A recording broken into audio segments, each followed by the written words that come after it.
Think about YouTube. When you click on a video, you see the video player, comments, suggested videos, and likes instantly. What happens behind the scenes is that your app or browser sends a request to YouTube's servers. That request asks for the video data, comments, and other information. You don't see this request happening, but it is actually an API call. API stands for Application Programming Interface. In simple words, it is a set of rules that allows software to communicate with other software. When you click on a video, you are asking YouTube's backend to give you structured data, and the backend responds.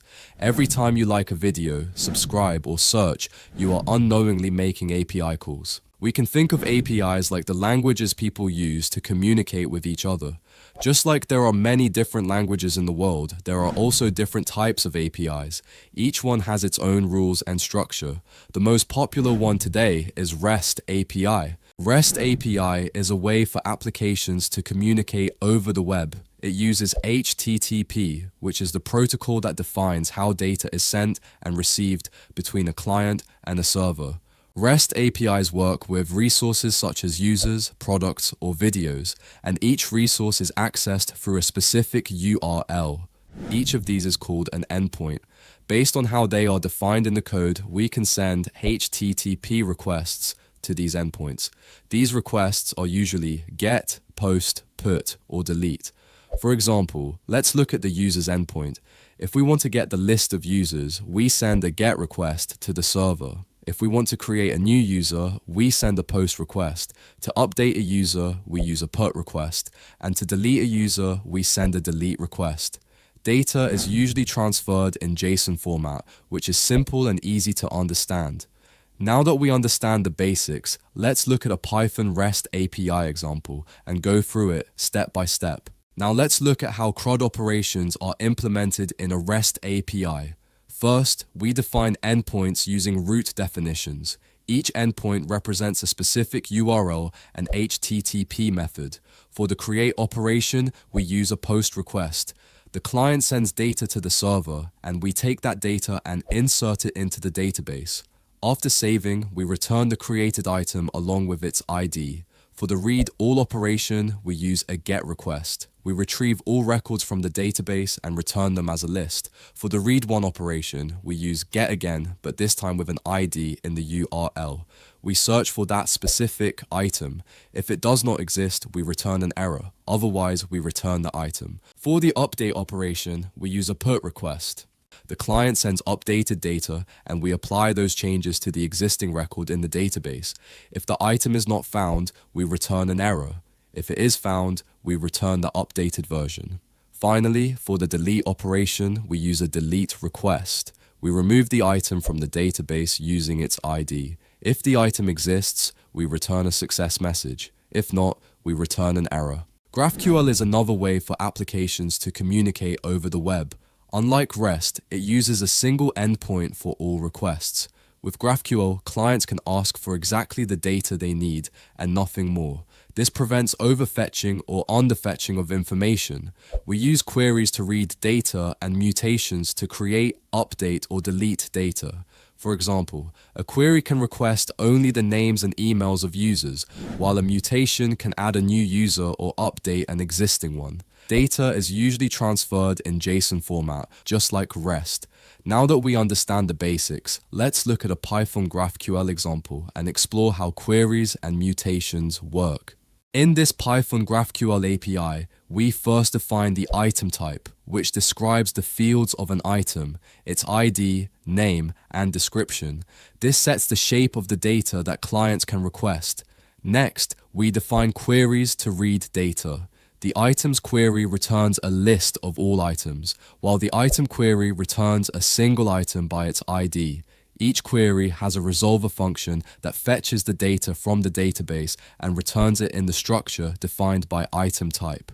For modifying data, we use mutations. The create item mutation adds a new item, taking a name and description from the client and inserting it into the database. It returns the newly created item along with its ID. The update item mutation allows us to modify an existing item using its ID and the new data. If the item exists, it returns the updated data. If not, it returns nothing. The delete item mutation removes an item by ID and returns a simple success message or a not found message if the item doesn't exist. All mutations are grouped under a single mutation class, so clients can access all create, update, and delete operations from one place. The schema brings together queries and mutations, defining the structure of the GraphQL API and what operations are possible. Finally, we define a single endpoint, GraphQL. Clients send a query or mutation as JSON. The server executes it using the schema and returns the requested data. This single endpoint handles all read and write operations in the API, making it simple and flexible to use. SOAP is another way for applications to communicate over the web. Unlike REST or GraphQL, it uses XML-based messages and strict rules for sending requests and receiving responses. Data is always wrapped in XML, and the service is described using a WSDL file, which tells clients what operations are available and what data to send. Now that we understand the basics, let's look at a Python SOAP example. In this SOAP API, we define a service class called itemService. Each method inside this class represents an operation that the client can call. Unlike REST or GraphQL, these operations are defined explicitly, and each one is called through a structured XML request. For creating data, we have the create_item operation. It takes a name and description, inserts them into the database, and returns the ID of the new item. To read data, we use get_items to return all records, and get_item to return a single item by its ID. If the item does not exist, it returns a simple not found message. For updating data, the update_item operation takes an ID and new values, updates the record in the database, and returns a confirmation message. For deleting data, the delete_item operation removes the item by its ID and returns whether the operation was successful or not. All these operations are part of the SOAP service, and they are exposed through a WSDL contract.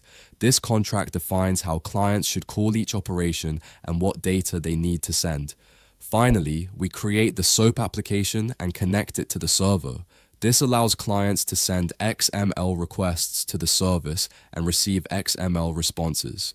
REST API is the most popular one. It typically uses HTTP and communicates in JSON format. It supports methods like get, post, put, and delete, and usually has multiple endpoints for different resources. GraphQL also commonly works over HTTP and uses JSON for communication. Unlike REST, it uses a single endpoint, and the client can request exactly the data it needs. It can also support real-time communication using WebSockets. SOAP can work over HTTP, but is not limited to it. Unlike REST and GraphQL, it uses XML instead of JSON. It follows a strict contract-based structure, which makes it more secure and reliable, but also more complex. If you want to learn Python, I recommend checking out the courses section on the channel. I will continue to share many free Python courses. To support us, you can subscribe to the channel and like the video.